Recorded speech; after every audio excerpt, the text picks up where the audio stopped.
So that's me questioning my idea to do the unthinkable. I mean, you can probably think of it, but like the unmentionable, I don't know. Okay.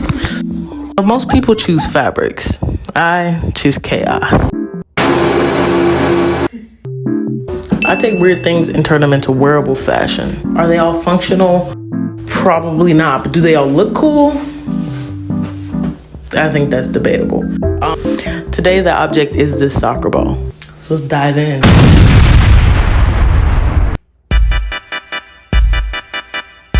So we got our weird item, our thread, and our bikini top. We need to pin the bikini top to the soccer ball. If you actually sew, don't judge me here. I'm not good at making patterns. If you don't know what a pattern is, to make a pattern, you have to take like a specific piece of paper and like measure out and like draw and like figure out like what the measurements of your clothes are supposed to be, and like make sure they're all even and like they all can go together, and you have to make sure they all like cut right and like they're equal. And I've never done that. So I didn't want to start now with this challenge. For me, pinning the item to the item that I want to cut it out of is just the easiest way possible. One side might be bigger than the other side, but it works. So that's what I did here.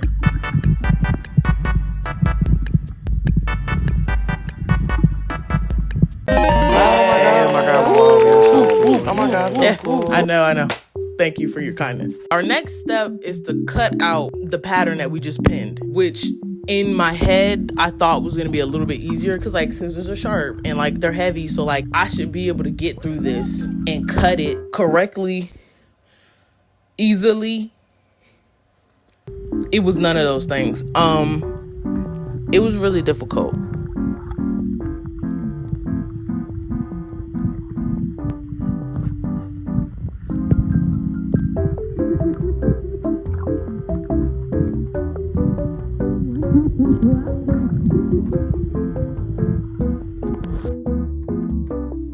So I got that much done. I was proud of my progress. So as I was cutting, I realized that it was getting a little long. Like I needed to speed it up. So like I figured that I could just, cut faster. So this clip is completely just totally me cutting faster, just locking in.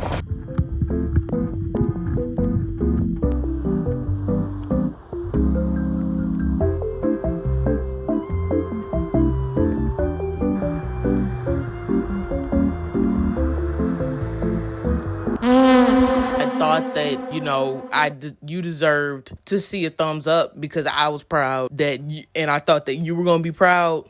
So I didn't realize that with the scissors being in my hand like this, and then when I like folded my hands to do this, the scissors would do that. So yeah.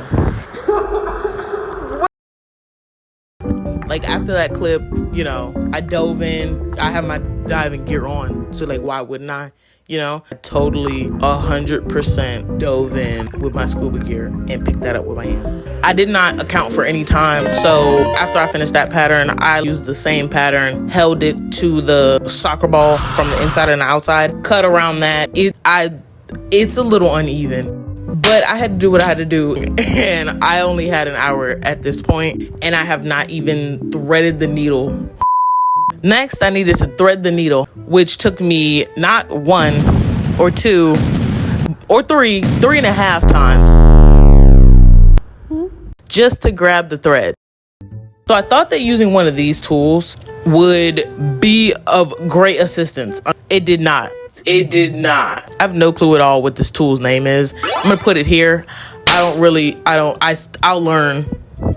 And we'll learn together, and it'll be right here. So if you see one of these, this is what it's called. So yeah, because the clip of me trying to use said tool did not pan out well in the video, I drew a very detailed, beautifully drawn, descriptive illustration for you to see how it was supposed to work. So you're supposed to put the tool through the needle. The big side is supposed to be on the other side. I don't know why I drew it like that, but whatever.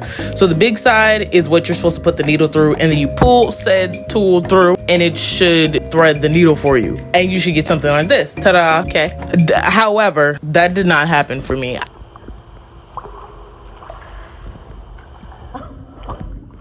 I resorted to threading the needle. I don't know what that sound was.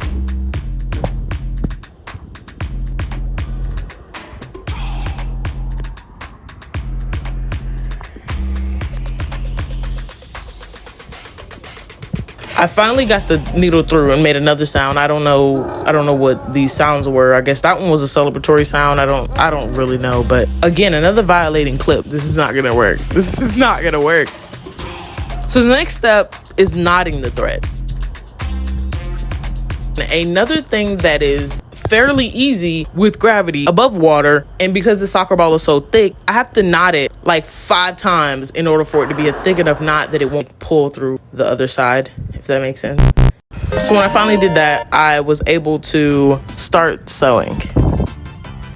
By the time I had the needle in the ball, it was 20 minutes left. I don't know why I thought a time lapse would be a great idea. It's just chaotic and it's gonna hurt your eyes. I'm so sorry about this. But the only other footage I have is a chaotic time lapse of me finishing one side on camera so that I can get to the other side quickly without being kicked out. So good news, I didn't get kicked out. I finished on time. Does it look the best in all places? No, because I was rushing. But in the next clip, you'll see.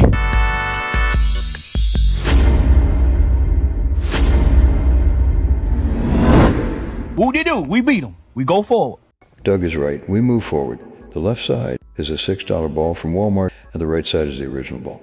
Let me know what you think. I think YouTube is suggesting something that you need to watch, so go and click it.